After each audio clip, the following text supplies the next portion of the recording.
देखो, एक छोटा सा चैप्टर है हमारे पास, sale of goods on approval और रिटर्न बेसिस। पहले भी हमने डिस्कशन किया था शायद इसका कहीं ना कहीं। हम क्या है, एज अ सेलर ना हम लोग कुछ गुड्स करते हैं, सोल्ड आउट करते हैं गुड्स। ये आपका सेलर है, इसने सेल किया बायर को। ये आपका बायर। अब बायर को ना इसने कुछ टाइम दिया, सेल और रिटर्न। अब लेट से इसने टाइम दिया 2 डेज का, कि भाई 2 दिन में बायर, अगर आप चाहो तो 2 दिन में गुड्स को रिटर्न भी कर सकते हो, और अगर आपको खरीदना है तो आप अपनी अप्रूवल दे देना कि हाँ जी मैंने आपका ये गुड्स खरीद लिया है। अगर आपकी तरफ से अप्रूवल आ गई तो सेल मान लिया जाएगा, लेकिन अगर आपकी तरफ से अप्रूवल नहीं आई तो फिर उसको हम लोग क्या मान लेंगे, रिटर्न मान लेंगे। बताओ, समझ आती है यहाँ तक बात? हाँ या ना बोलो एक बार। Yes sir. ठीक है जी। तो इसी के ऊपर क्या करा इन्होंने, एक चैप्टर बना दिया। अब क्या कहता है वो चैप्टर, ध्यान से पढ़िएगा। बुक बेसिकली छोटा सा चैप्टर है, थ्योरेटिकल चैप्टर है, कुछ खास नहीं है। Under normal course of business good sold to customer is treated as sale immediately. हाँ, ये आपने कहाँ पढ़ा है, याद आ गया मुझे। आपको याद आया नहीं? Yes sir. कहाँ पे? नहीं आया सर एक सेकेंड, उसका नाम नहीं आपने लॉ में एक चैप्टर पढ़ा था, सेल ऑफ गुड एक्ट 1930। उसमें जिक्र था इस टॉपिक का। मैंने आपको पहले भी कहा कि लॉ को ध्यान से पढ़ो। नहीं सर, अकाउंट्स में भी एक चैप्टर था ना, उसमें भी तो था। अकाउंट्स में भी एक चैप्टर था। अकाउंट्स में चैप्टर क्या था, वो था कंसाइनमेंट वाला।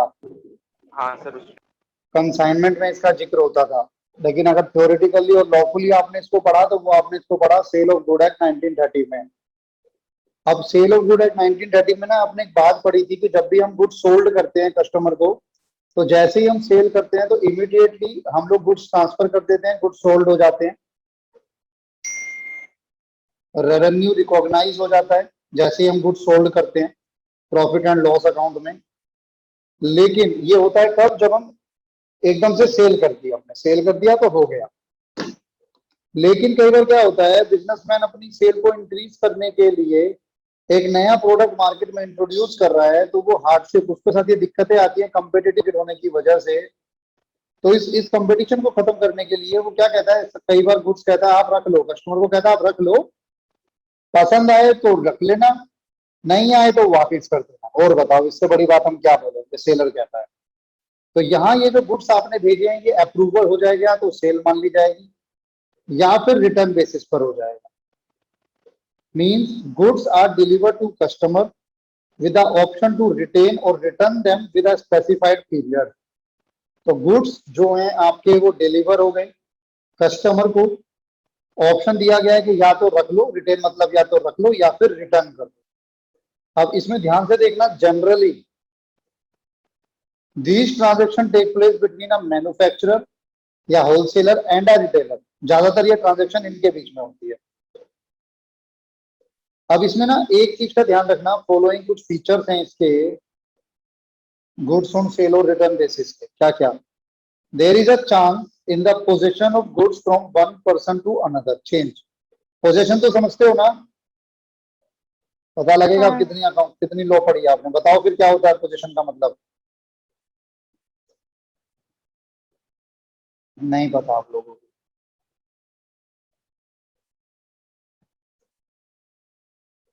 फिजिकल लोकेशन ऑफ को पोजीशन कहा जाता है। आज गुड्स मेरे पास है, मैंने आपको सेल और रिटर्न बेसिस पर दे दिए, तो वो गुड्स आपके पास चले गए। भले ही ओनरशिप आपके पास नहीं गई, लेकिन पोजीशन आपके पास चला गया, from one person to another, ये हो जाएगा। It does not involve ownership. Ownership अलग होती है, पोजीशन अलग होता है।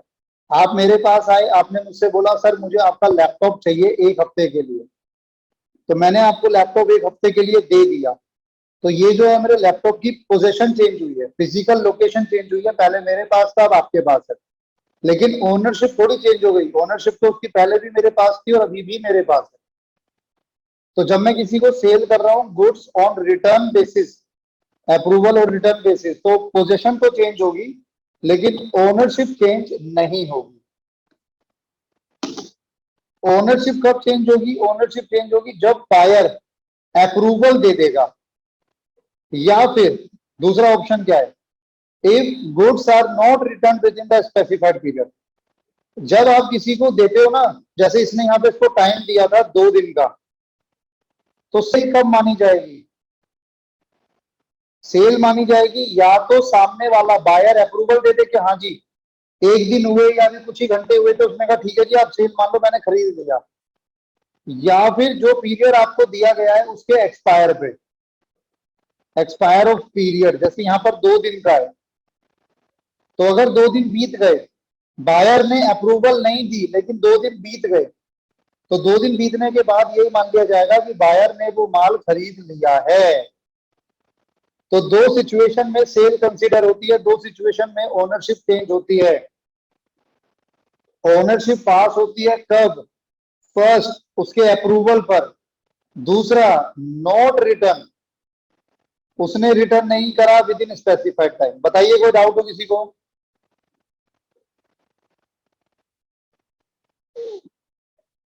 कोई डाउट हो किसी को?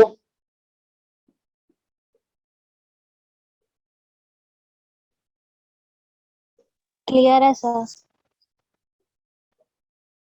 कस्टमर डज नॉट इनकर एनी लायबिलिटी, कस्टमर का मतलब हो गया बायर, बायर की कोई लायबिलिटी नहीं होती when the goods are merely sent to him, जब उसको सेलर ने गुड्स सिर्फ भेजे हैं, बेचे नहीं है, भेजे हैं, तो उसमें उसकी कोई लायबिलिटी बनती बायर की।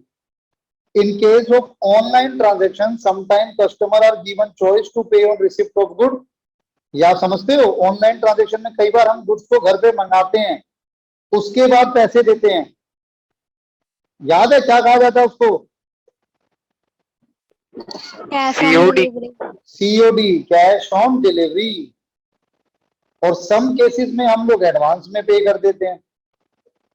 कई बार कोई बड़े आइटम होते हैं, आप अमेज़न से कोई बड़ा एसी मंगाते हो, तो कई बार आपने देखा होगा कुछ आइटम्स में COD नहीं होता, या जो आपके ऐसे आइटम्स होते हैं जैसे हम कपड़े मंगाते हैं, यूजेबल आइटम्स होते हैं जो रिटर्न पॉलिसी में नहीं कवर होते, उसमें COD नहीं डालते। तो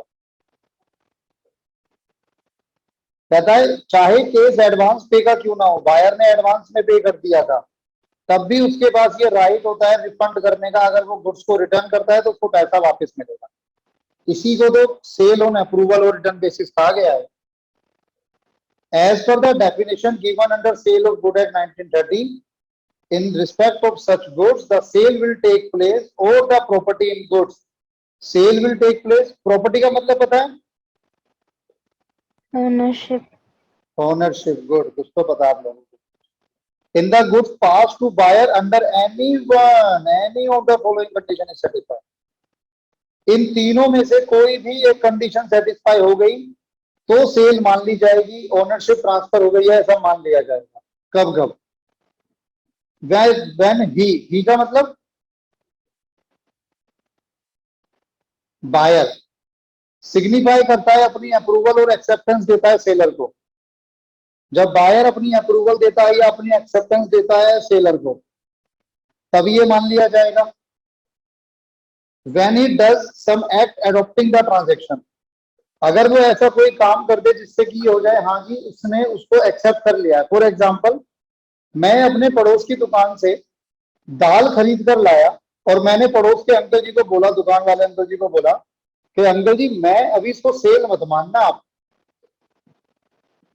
मैं आपको बताऊंगा कि हमने ये खरीदे हैं, ये वाली दाल हमको चाहिए थी या नहीं, क्योंकि दाल अलग अलग तरह की होती है, टूटी दाल, मसूर वाली दाल, खिचड़ी वाली दाल, छिलके वाली दाल, बिना छिलके वाली दाल, मिक्स दाल, अरहर की दाल, पता नहीं कौन कौन सी दाल होती है, बड़ी कंफ्यूजन रहती है। तो घर से मम्मी ने लेके दिया था हाथ में थोड़े से चार दाल कि ये दिखा देना अंकल जी को, वो पहचान जाएंगे। लेकिन जब तक हम दुकान पे पहुंचे तो वो दाने भी जो थे वो भी कम हो गए, हाथ में से गिर गए इधर उधर।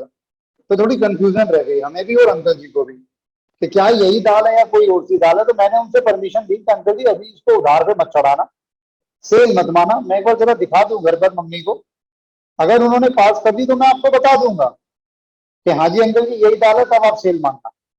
और अगर ये नहीं हुई तो मैं रिटर्न करके जाऊंगा। अप्रूवल और रिटर्न बेसिस बचपन से करते आ रहे थे हम लोग, पढ़ा हमने अब जाकर। अंकल जी ने कहा ठीक है बेटा देख लो जैसा भी आपको ठीक लगे। मैं दाल घर पे ले आया, दाल घर पर लाया, मम्मी ने कहा यही दाल है, लेकिन मैंने अंकल जी को बताया नहीं। हमने दाल चावल बनाए और मस्त खाए और सो गए। सुबह सुबह जब मैं काम पे जा रहा था या स्कूल जा रहा था तो अंकल जी की दुकान रास्ते में पड़ती। अंकल जी ने पूछा बेटा वो दाल का नहीं बताया आपने। तो मैंने कहा अंकल जी वो तो हम खा गए। तो अंकल जी ये नहीं पूछेंगे कि बताओ सेल मानूं या नहीं। अरे जब मैं खा गया तो मैंने एक ऐसा एक्ट कर दिया जिससे ये पता लग गया कि मैंने उस ट्रांजेक्शन को एडॉप्ट किया है, एक्सेप्ट कर लिया है, तो अंकल जी के लिए वो सेल हो गई है। तो या तो मैं अंकल जी को फोन कर देता उसी वक्त कि हाँ जी अंकल जी यही है, चढ़ा लो सेल में, या तो मैं फोन कर देता। ऐसा नहीं हुआ। दूसरा भी ऑप्शन है कि दूसरा ऑप्शन ये था, बल्कि दूसरा ऑप्शन ये था कि मैं उसे खा गया, मैंने कोई ऐसा एक्ट किया। तीसरा ऑप्शन ये अंकल जी ने बोला था बेटा जो भी हो 1 घंटे में बता देना। 1 घंटा बीत गया, 1 घंटा क्या पूरी रात बीत गई, मैंने नहीं बताया। तो हो सकता है अंकल जी ने मुझसे अगली सुबह पूछते भी नहीं, उसको वैसे ही सेल में चढ़ा देते। क्यों? क्योंकि डज नॉट, क्योंकि उसमें क्या है, मैंने गुड्स को रखा अपने पास without giving notice of rejection on the expiry of the specified period. Specified period का मतलब अंकल जी ने बोला था बेटा 1 घंटे में बता देना, लेकिन अगर टाइम फिक्स नहीं है, यहां तो लिखा है स्पेसिफाइड पीरियड माना जाएगा अगर टाइम फिक्स्ड है, लेकिन अगर टाइम फिक्स नहीं है on the expiry of a reasonable time, तो फिर एक रीजनेबल टाइम होगा। रीजनेबल टाइम का मतलब क्या है? अगर मैं अंकल जी से वो दाल लेकर आ रहा हूं तो शाम तक वापस कर दूं, शाम तक नहीं कर रहा तो कल तक कर दूं, ये रीजनेबल टाइम हो गया। रीजनेबल टाइम आपने बहुत बार पढ़ा होगा सेल ऑफ गुड एक्ट में, कॉन्ट्रैक्ट एक्ट में। तो हम लोग बोलते हैं कि reasonable time is a matter of fact.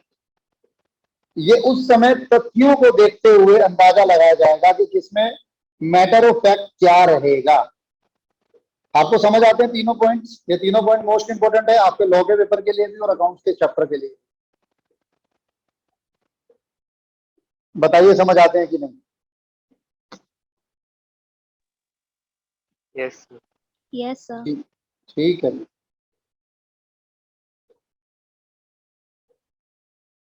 अब हम लोग आगे बढ़ते हैं।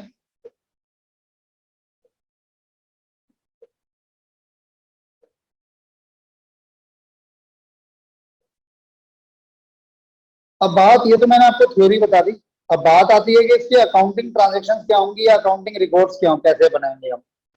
तो ये चीज डिपेंड करेगी कि जो हमने गुड्स भेजे हैं ऑन सेल और रिटर्न बेसिस, ये कंपनी लगातार ऐसे माल बेचती है या कभी कभी। तो पहला पॉइंट है कैजुअली। कैजुअली मतलब कभी कभी।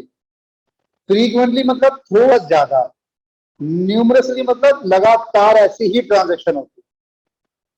तो तीनों केसेस में अलग अलग तरीके से अकाउंटिंग ट्रांजेक्शन चलेंगे। अगर कैजुअली देखते हैं कभी कभार कोई एक आधी ट्रांजेक्शन ऐसी हो गई, when the transaction are few, कभी कभी होता है, तो सेलर उसको क्या करता है, जैसे ऑर्डिनरी सेल होती है ना वैसे ही मान लेता है। तो जब आपने गुड सेंड किए, अगर कैजुअली है कभी कभी है, तो आप उसको सेल बना लो। सेल की एंट्री क्या होती है? डेटर या customer account debit to sales account invoice price पर।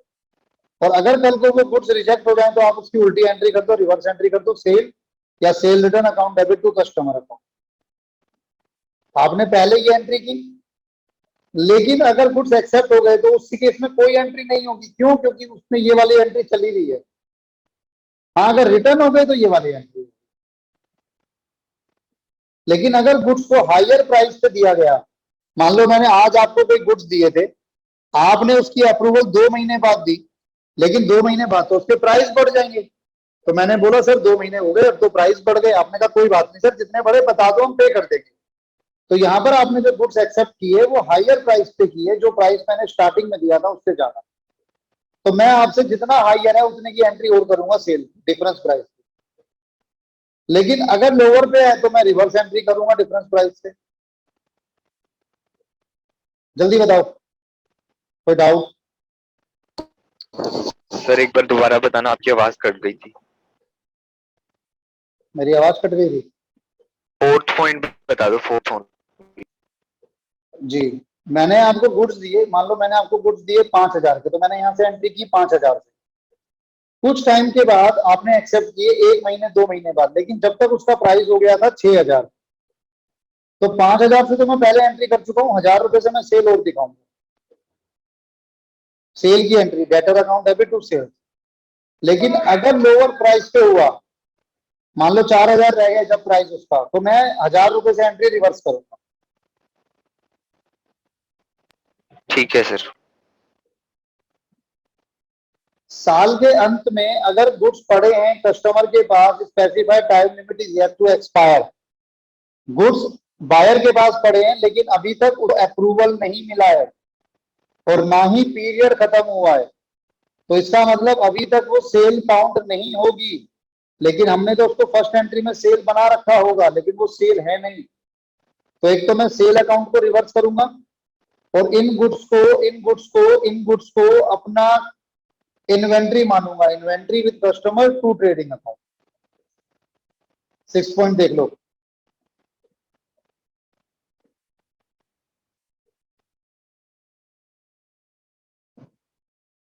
बताओ तो।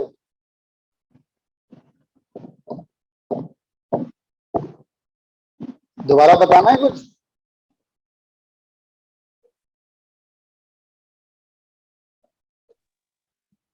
सर ये टाइम लिमिट होता है? स्पेसिफाइड टाइम लिमिट जो शुरू में बताई होगी सेलर ने कि आपको 10 दिन में जवाब देना है या 15 दिन में जवाब देना है या 2 महीने में जवाब देना है। अब मैंने सेल करी 26 मार्च को और मैंने टाइम पीरियड दिया आपको 1 महीना, और 26 मार्च को मैंने उसको सेल की एंट्री कर ली, डेटर डेबिट टू सेल 5,000 5,000, ये मैंने 26 मार्च को एंट्री कर ली, जबकि इस पोस्ट इनकी जो पोस्ट है गुड्स की वो 4,000 है, तो अब 31 मार्च भी तो आएगी और मैंने आपको टाइम दिया हुआ 1 महीना, तो 1 महीने के बाद ही पता लगेगा कि खरीदे या नहीं खरीदे, और अभी तक सामने वाले ने कोई अप्रूवल भी नहीं दी। तो 31 मार्च को मैं क्या करूंगा, मैं इसको सेल तो मान नहीं सकता, तो 31 मार्च को जो मैंने सेल की एंट्री की है मैं उसको रिवर्स कर दूंगा, सेल टू डेटर 5,000 5,000। सेकेंड,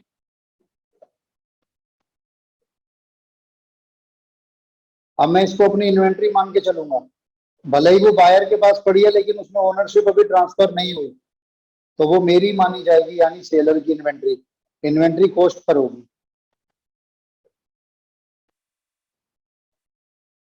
बताओ क्या कहते हो? Okay sir. सर लेकिन आगे ये, अगर वो हाँ जी बताइए। आगे जब अगर अगला वो और जब अगले अगले साल में होगा ना, तो अगले साल की ओपनिंग में मैं फिर दोबारा एक सेल की एंट्री पास करूंगा जब वो अप्रूव कर देगा, और अगर वो रिजेक्ट कर देता है तो फिर तो कोई एंट्री पास नहीं होगी क्योंकि मैंने सेल पहले ही अपनी कम कर दी थी। यही पूछना चाह रहे थे? हाँ सर यही पूछना। ठीक है जी।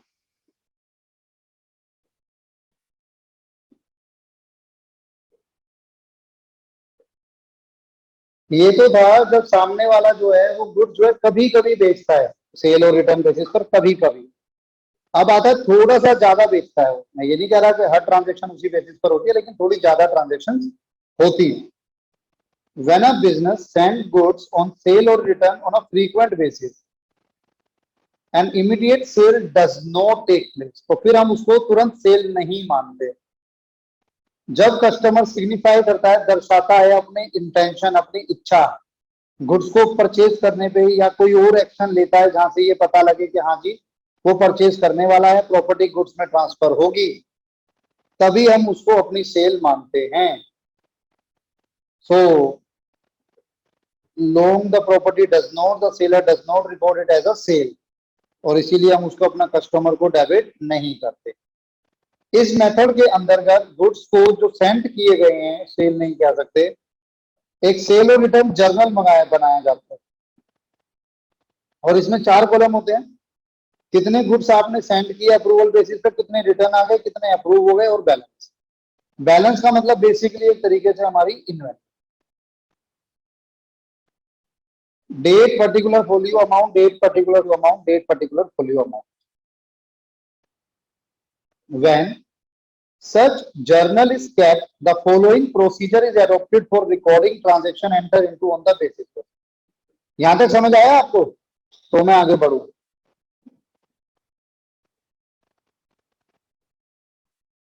आया कि नहीं? आया ना तो करा करो यार। हाँ सर आगे। अब प्रोसीजर क्या है वो देख लो। When goods are sent out of sale on approval and are made only in column 1 to 4. Simple सी बात है ना, जब मैंने गुड्स भेजे अप्रूवल बेसिस पर तो मैं इनमें एंट्री करूंगा, इन चारों में।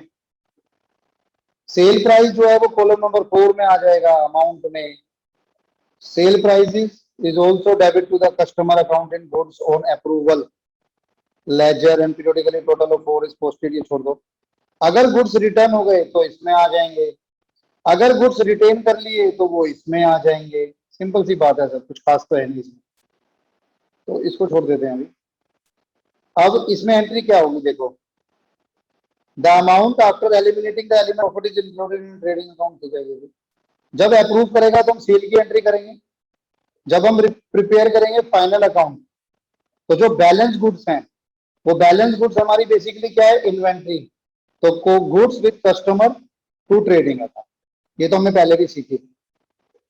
बताओ इसमें कोई डाउट हो तो। आपको बेसिकली ये टेबल बनाना है। एंट्री कब होगी, जब सामने वाला उसको अप्रूव कर देगा, सेल हो जाएगी तो सेल की एंट्री होगी। रिटर्न की कोई एंट्री नहीं होगी, क्योंकि मैंने कभी सेल की एंट्री नहीं करी होगी, तो रिटर्न की क्यों होंगी। बैलेंस जो गुड्स है हमारे, जो बायर के पास पड़े, वो हमारा स्टॉक है।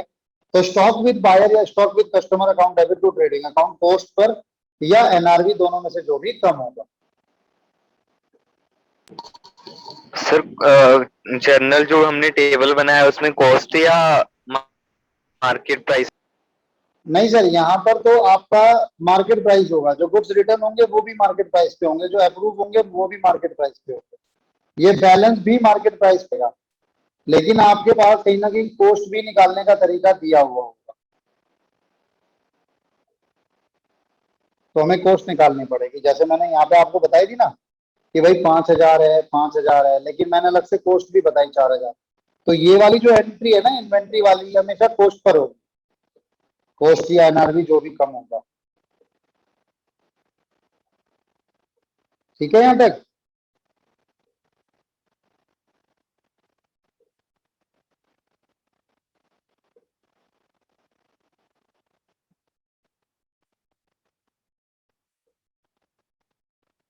आवाज आ रही है?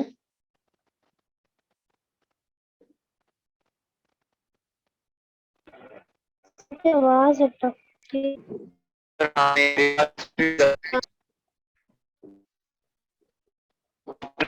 है ना मार्केट, उसके पता चल रहा।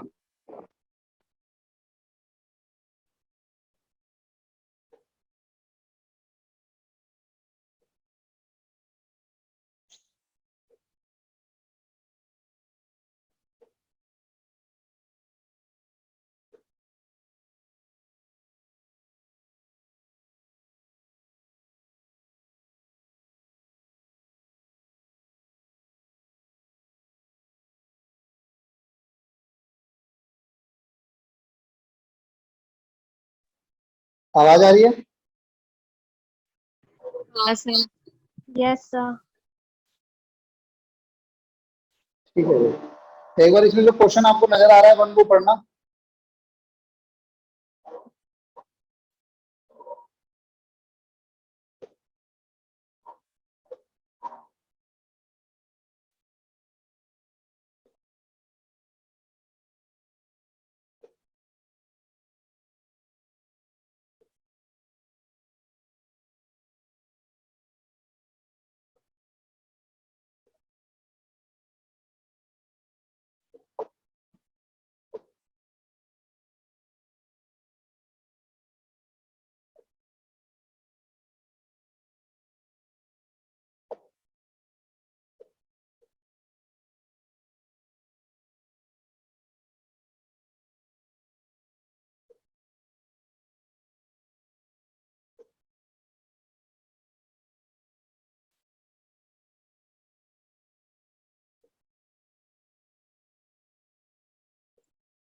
पढ़ा?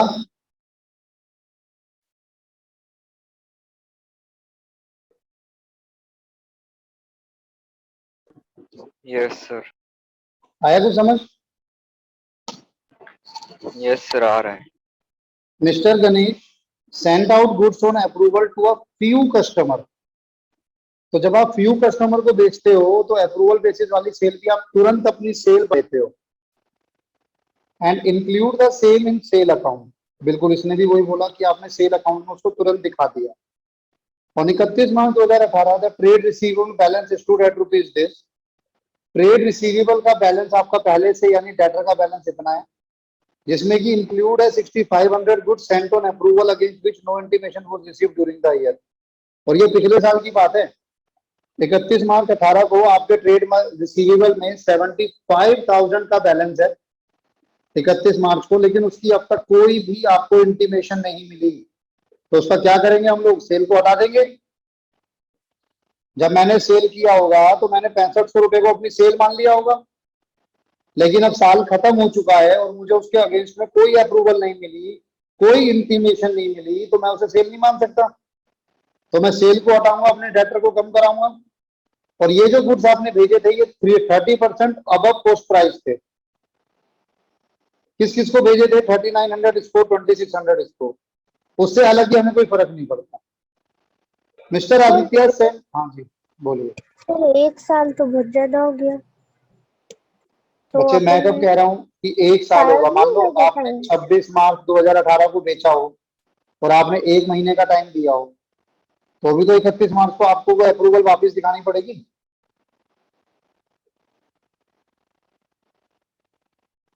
क्या मैंने ये कब बोला कि 31? आप मेरी सुनो ना आप। मैंने ये कब बोला कि मैंने 1 साल का समय दिया हुआ है सामने वाले को? मैं तो ये कह रहा हूँ ये साल खत्म हुआ है। हो सकता है आपने सेल 26 मार्च को करी हो और आपने टाइम दिया हो 1 महीने का, तो भी तो 31 मार्च को सामने से कोई अप्रूवल नहीं आई, तो भी तो मैं उस सेल को वापस करूंगा। हाँ सर। समझ आ गया? सर फिर जब अप्रूवल होगा फिर उसे सेल मान लेंगे? हाँ जी सर, बिल्कुल।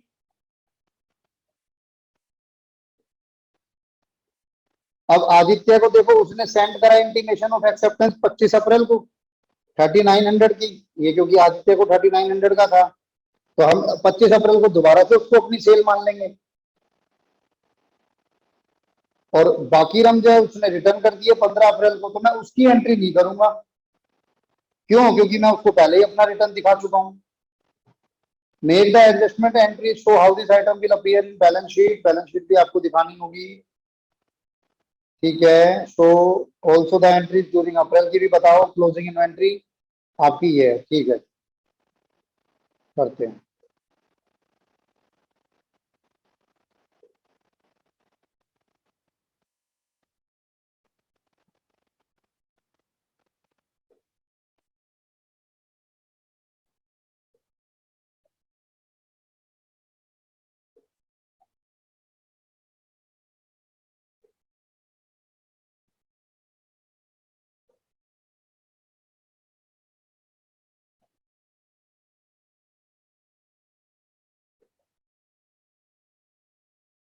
Cell of goods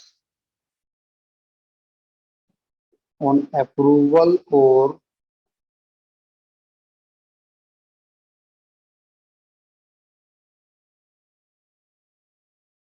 return basis. Sale of goods on approval और रिटर्न बेसिस।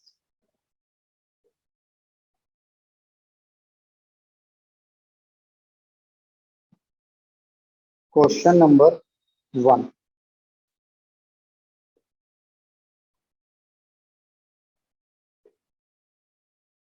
अब किसकी बुक्स हैं ये? In the books of mister Ganesh.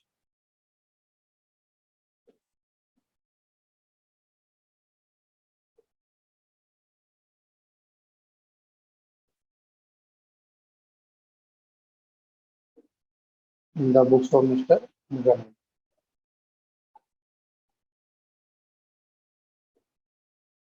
Journal entries. और ध्यान से देखना भाई, 31 मार्च को 6500 के जो गुड्स हैं उनकी कोई इंटीमेशन नहीं आई, टाइम भी अभी नहीं खत्म हुआ है। तो 31 मार्च 2018 को मैं उसको अपनी सेल वापस कम कर दूंगा। क्या एंट्री करोगे सेल कम करने के लिए? Sales account debit. सेल की एंट्री नहीं करेंगे? बच्चे सेल की एंट्री तो हो चुकी होगी पहले ही। उसने मुझे ये थोड़ी बताया है कि आपने सेल किया है। उसने तो मुझे सीधा यहीं से शुरू करवाया कि 31 मार्च 18 को ट्रेड रिसीवेबल का ये बैलेंस है और उसमें ये अमाउंट इंक्लूड है। सेल की तो उसने मुझे डेट बताई नहीं कि किस डेट को सेल करी है उसने 17-18 में। ठीक है सर। तो इसीलिए मैं सीधा 31 मार्च 18 की एंट्री कर रहा हूँ। एंट्री होगी क्योंकि आप सेल को वापस दिखा रहे हो, तो sales account debit to trade receivable account. Sales account debit to trade receivable account.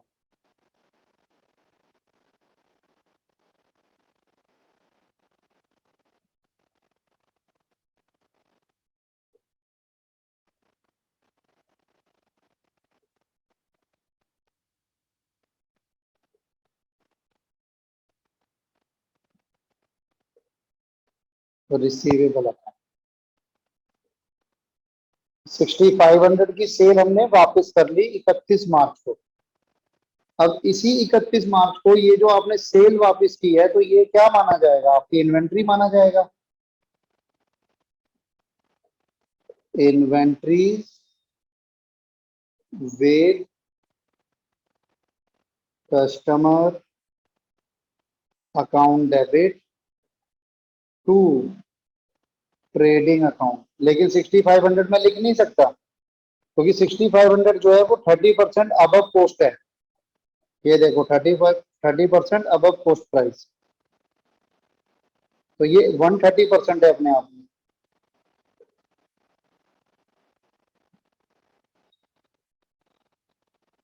ऊपर 100 से मल्टीप्लाई करोगे तो आपकी कॉस्ट निकल कर आएगी। 6500 डिवाइडेड बाय 130 इंटू 100, तो कॉस्ट है 5000। ये आपने अपनी इन्वेंट्री बना ली। अब उसने बोला है कि आगे की भी एंट्री करो, अप्रैल की भी एंट्री करो। ठीक है जी, अप्रैल की भी कर देते हैं। आगे की कहानी कहता है 25 अप्रैल को ये जो ना 6500, उसमें 3900 आदित्य का था और 2600 इसका था बकीरम का।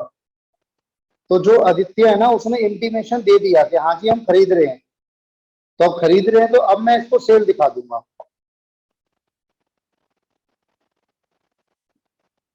25 अप्रैल 2018 को मैं इसको अब सेल दिखाऊंगा। तो ट्रेड रिसीवेबल यूज कर रहा हूं तो वही यूज कर लूंगा, अकाउंट डेबिट टू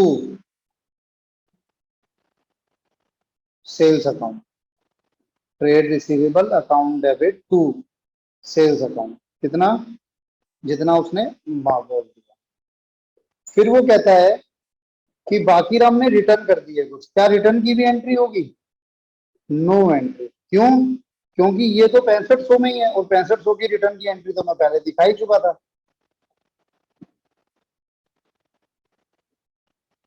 बताओ भाई, किसी को दिक्कत हो कोई एंट्रीज में?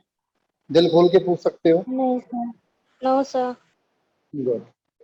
अब उसने बोला एक बार बैलेंस शीट और बता दो, 31 मार्च 2018 को बैलेंस शीट कैसी नजर आ रही है? ठीक है जी, वो भी दिखा देते हैं, हमें क्या दिक्कत है। बैलेंस शीट, पूरी बैलेंस शीट तो हम नहीं दिखा पाएंगे। हाँ, एक एक्सट्रैक्ट हम जरूर दिखा देंगे आपको, एन एक्सट्रैक्ट। ये देखो, कोई प्राइवेट लिमिटेड तो नहीं है।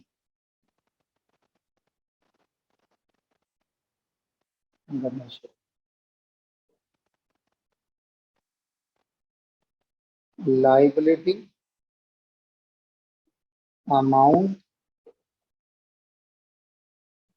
Asset amount. तो आप एसेट में आओगे और एसेट में ट्रेड रिसीवेबल कितने नजर आएंगे?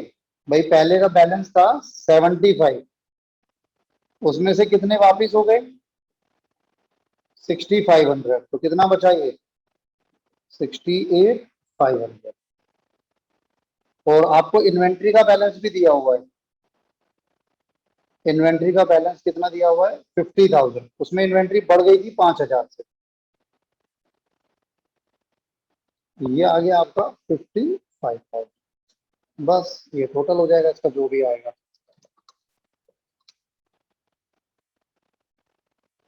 एक बार नोट कर लेंगे।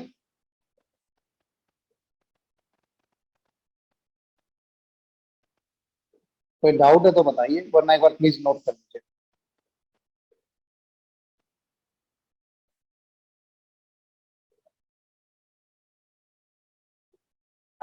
एक बार नोट कीजिए, मैं हूं नहीं 1 मिनट के लिए, तो कोई डाउट मत पूछना।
तेनू पता ही रेडी होते तो कोई आशा बसा है।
हो गया सर।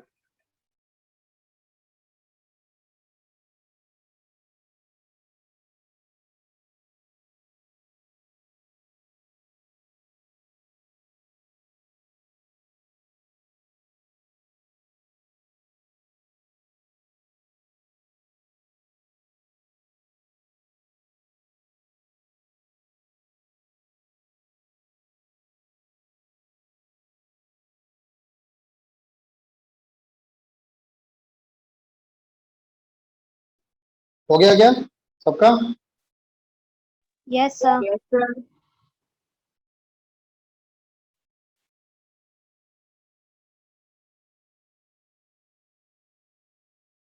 आगे देखते हैं।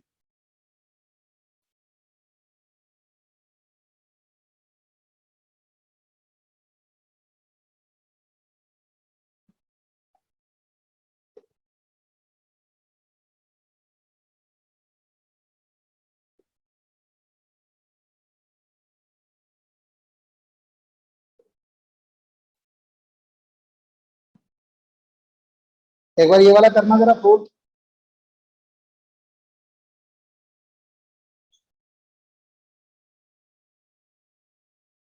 फोर्थ वाला ट्राई करो।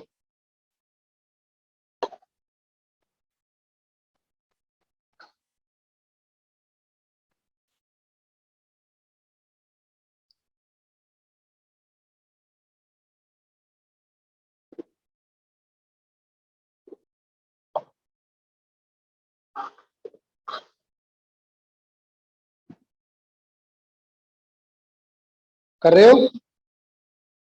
Yes sir. फोर्थ कर रहे हो ना?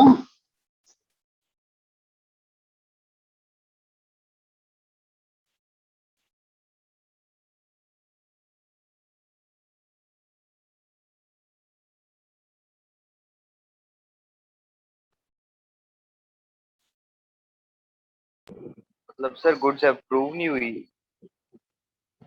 हाँ नहीं हुई सर, तभी तो consent has been received since no consent has been received. हाँ जी, अप्रूव नहीं हुई है।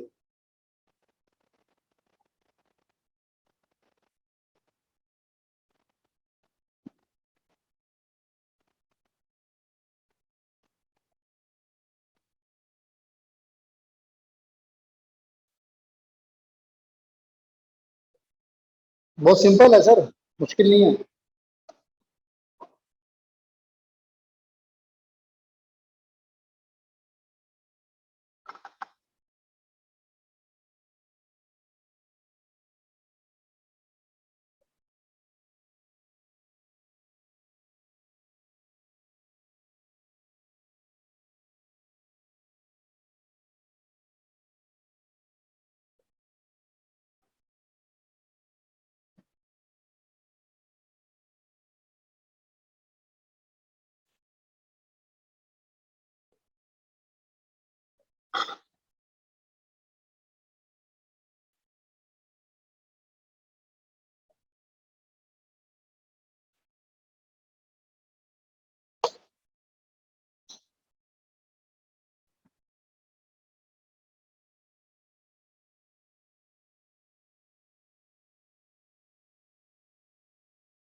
हुआ किसी का?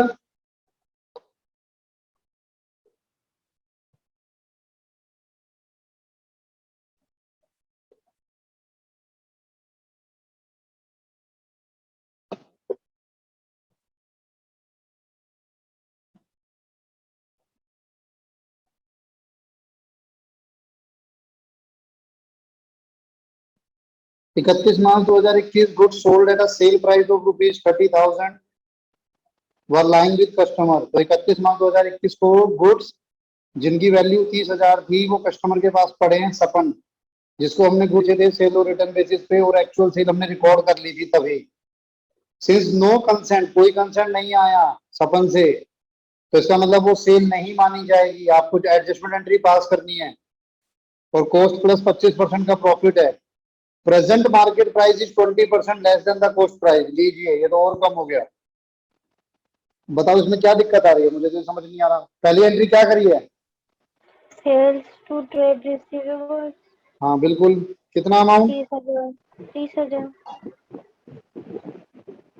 फर्स्ट एंट्री हमने जो सेल रिपोर्ट की हुई है उसे हटाओ। Sales account debit to trade receivable 30,000, 30,000 done. दूसरी एंट्री क्या होगी? अब inventories with customers trading. Account debit inventory with customer to trading account. अब ये निकलेगा कैसे देखो। एक तो आप निकालोगे कॉस्ट। कॉस्ट कितनी आएगी? कॉस्ट प्लस 25% है, तो 30,000 अपने आप में 125% है। 30,000 डिवाइडेड बाई 125 इंटू 100, तो 24,000 कॉस्ट आ रही है। लेकिन और वो तो ये कह रहा है कि जो एनआरवी है वो और कम है, वो तो 20% और कम है कॉस्ट का, यानी वो तो 24,000 का 80% ही है सिर्फ। और हमें पता है कि हम क्या लेते हैं, कॉस्ट या एनआरवी, दोनों में से जो भी कम होगा। बताओ भाई, कोई दिक्कत हो तो, वरना नोट करो।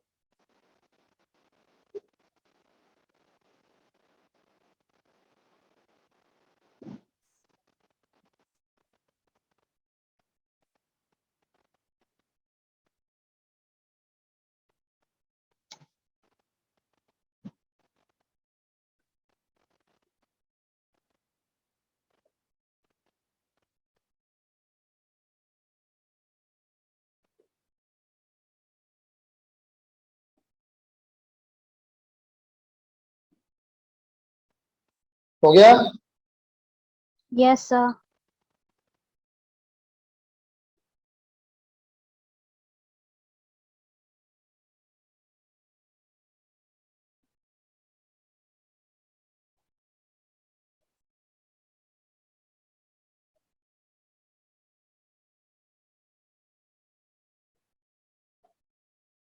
क्वेश्चन नंबर 6 करो,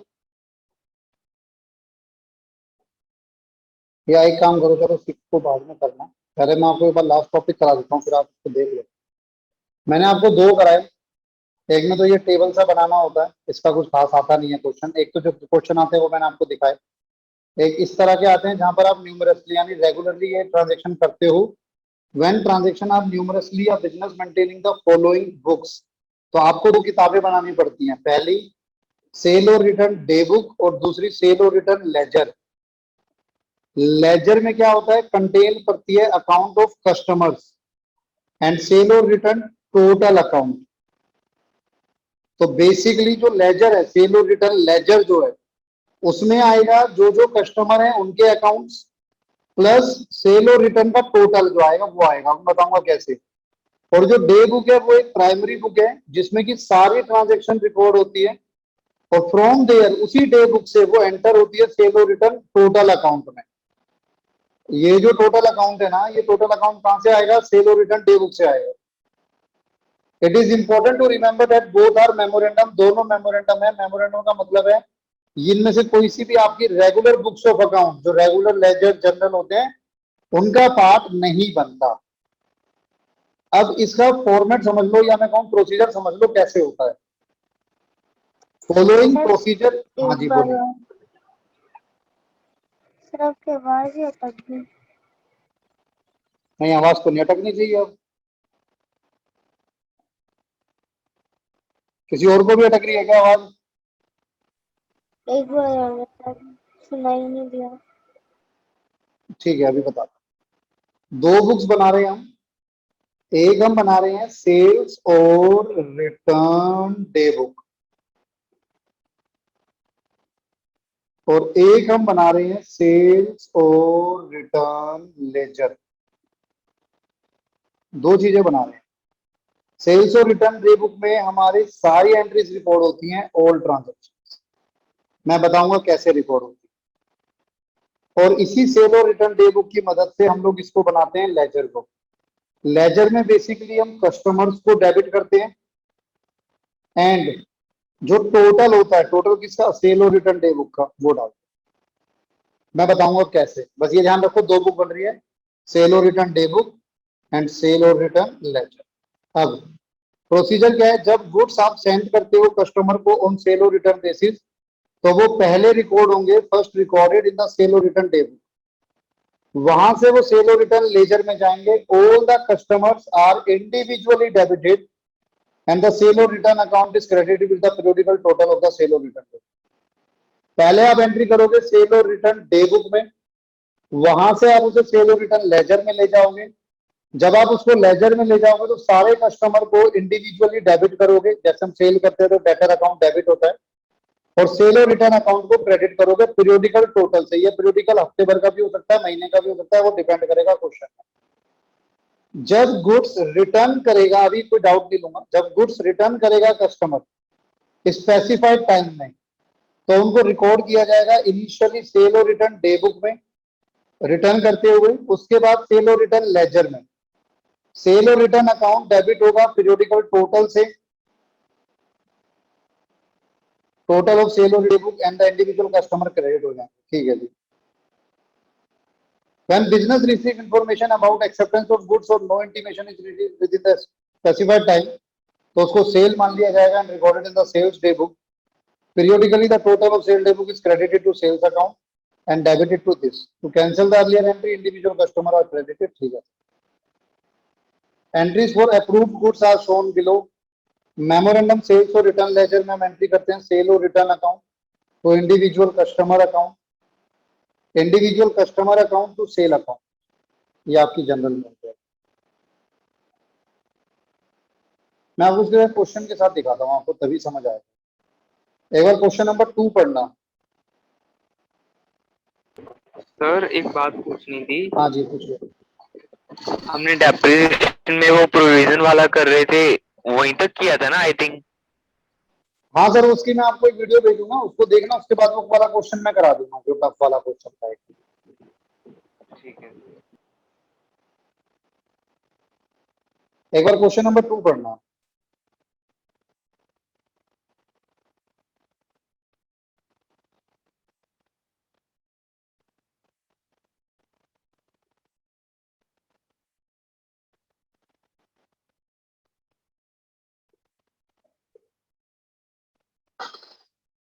Mr. Madhu has supplied goods on sale or return basis to customer.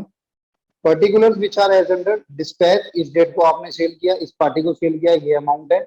31 मार्च को क्या है, awaiting approval from customer as on 31 March. रिटर्न हो चुके हैं 16 मार्च को, गुड्स 4000 के रिटर्न हो गए हैं 20 मार्च को, गुड्स एक्सेप्टेड हुए हैं 24 मार्च को, गुड्स एक्सेप्ट हुए 28 मार्च को, अवेटिंग अप्रूवल। ये तो समझ आ गया होगा ना। Yes, sir. Goods are sent on the term of 10 days return window, यानी जब आप गुड्स भेज रहे हो तो वहां से 10 दिन का समय है, 10 दिन के अंतर्गत आपको वापस कर देने होंगे, अदरवाइज वो एक्सेप्ट मान लिए जाएंगे। Failing which it will be treated as sale. अब आपकी बुक जो है इस डेट पे क्लोज होती है, आपको कहता है 2 अकाउंट बना दो, सेल और रिटर्न डे बुक और एक टोटल अकाउंट। तो मैं आपको बताता हूँ ये कैसे होगा। जैसे मैं आपको पहले दिखाता हूँ, क्वेश्चन नंबर है अपने पास, ये क्वेश्चन नंबर 2।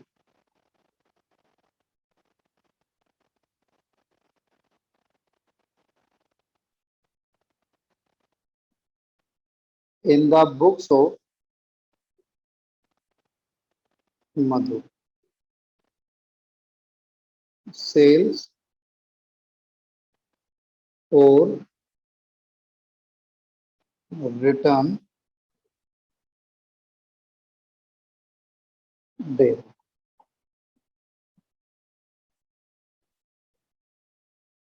Date,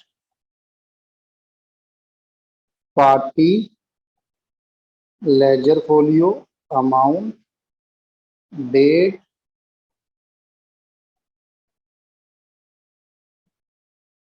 sold, तो रिटर्न, ये आपकी डे बुक है जो कि डेली बेसिस पे बनती है। जैसे जैसे एंट्री होगी वैसे वैसे इसमें आएगा। डन। अब देखो, पहले इसको समझो एक बार।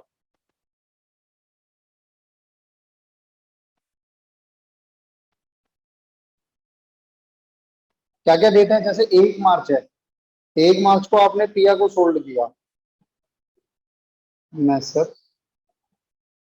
पिया, कितने का सोल्ड किया था आपने? 20,000 का। इसकी अप्रूवल वेटिंग है।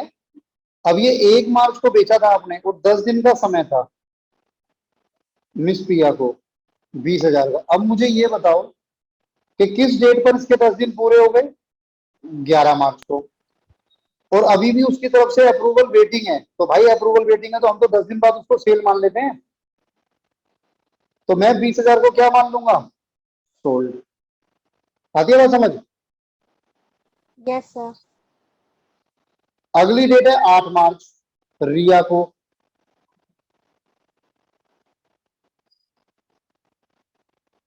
कितना अमाउंट है आपके पास? 25,000, जो कि रिटर्न हो गया 16 मार्च को। तो 25,000 16 मार्च को हमें रिटर्न आ गया, कोई दिक्कत। 15 मार्च को सिया दिया पिया भैया क्या है, चलो 15 मार्च को सिया 24,000।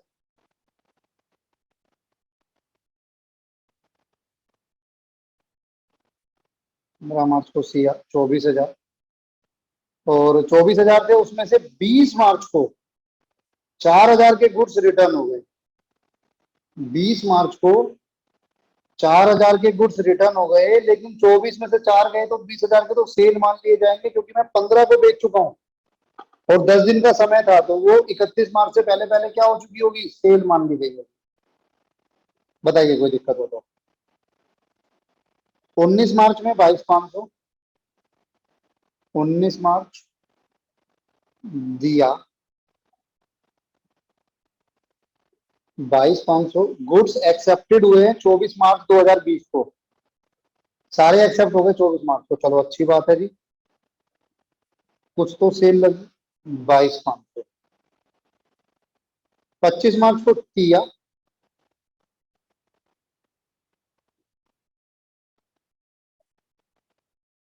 18,250, और ये भी 28 मार्च को एक्सेप्ट हो जाएंगे।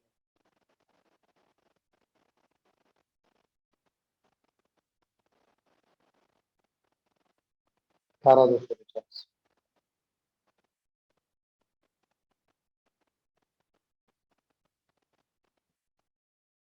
डन। इसके बाद 30 मार्च को आपने बेचा, अभी तो अप्रूवल भी है और 10 दिन भी नहीं बीते, तो ये तो हमें सिर्फ लिख के छोड़ना होगा। 30 मार्च मैसर्स भव्या 23,000, इसमें आगे कुछ नहीं होगा, ये आगे तीसरा रहेगा। अब हम इनका टोटल कर लेंगे। अगला साल है इसलिए, हाँ जी, अगला साल है इसलिए। 30 मार्च है ना, 30 मार्च को आपने बेचे, तो 10 दिन जब तक नहीं बीत जाते, ना तो मैं उसको रिटर्न मान सकता हूँ, ना मैं उसको सेल मान सकता हूँ। ठीक है। अब इसका टोटल करो, 20, 25, 24, 22,500, 18,250, 23,000, 1,32,750, तो ये आ गया। इधर का करो 20 और 20 40, और 62,500 प्लस 18,250, 80,750। इधर का करोगे तो 29,000। ये टोटल हो गया, जो वो बार बार कहते हैं ना टोटल टोटल, ये वो हो गया। दूसरा मेरे को बनाना होता है सेल्स और रिटर्न टोटल अकाउंट। ये जैसे आपका कोई भी लेजर बनता है वही है, date, particular amount, date, particular amount. इसमें हम लोग सिर्फ टोटल डालेंगे, जो पीरियड का टोटल है 31 मार्च को। जैसे 31 मार्च 2020 टू रिटर्न्स जो आपके रिटर्न्स हुए 29,000 के, 31 मार्च 2020 जो आपके गुड्स सेंड किए आपने वो आ गया by goods send on approval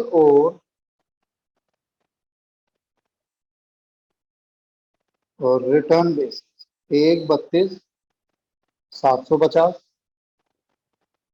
31 March 2020 to जो आपकी सेल्स हो गई वो आ गई 31 मार्च 2020 जो आपका बैलेंस बचा वो बस इतना आपको याद करना पड़ेगा।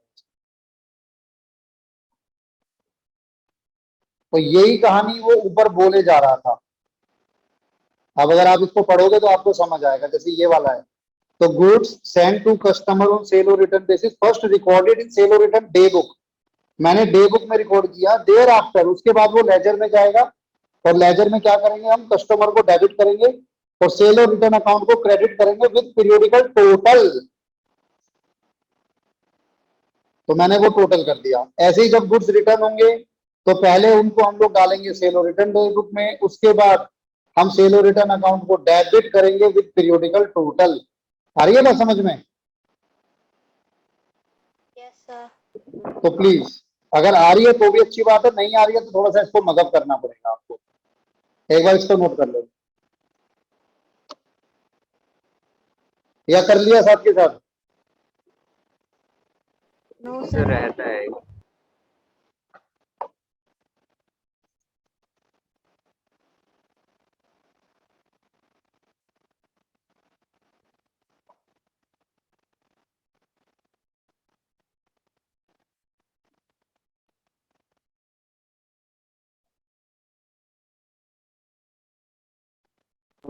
सर, इसमें से क्वेश्चन आ जाता है ये लेजर और ये सर बुक बनाने? हाँ जी बिल्कुल। वैसे तो अभी ये आरटीपी में आया हुआ है और ये आरटीपी में ही आया है, अब तक शायद एग्जाम में आया नहीं है। वैसे तो अभी तक जनरल एंट्रीज आती हैं सिर्फ, लेकिन फिर भी आपको पता होना चाहिए, ये इतना कोई इंपॉर्टेंट टॉपिक है नहीं। वैसे हो जाए तो प्लीज एक बार बता देना।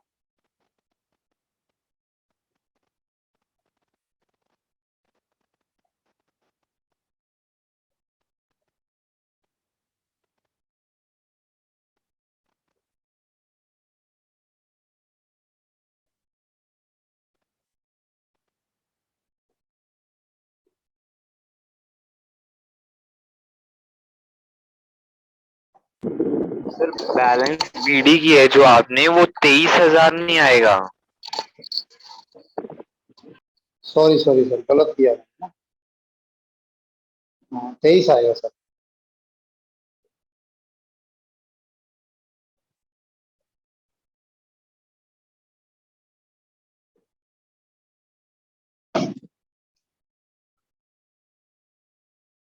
ये वो है जिसकी अप्रूवल पेंडिंग पड़ी है।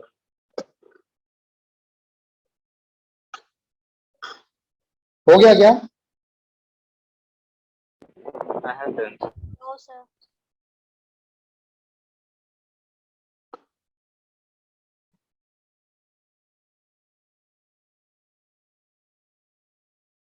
मैंने ग्रुप में भेज दिया है, आप देख लेना।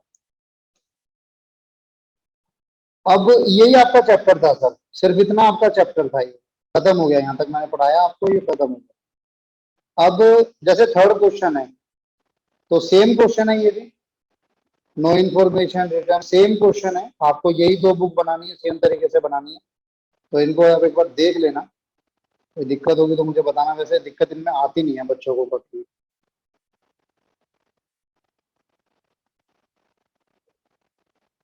सिर्फ 6 में आपको ट्रांजेक्शन करनी है, एक बार देखना। 6 mister Bhandari send goods to his customer on sale और रिटर्न।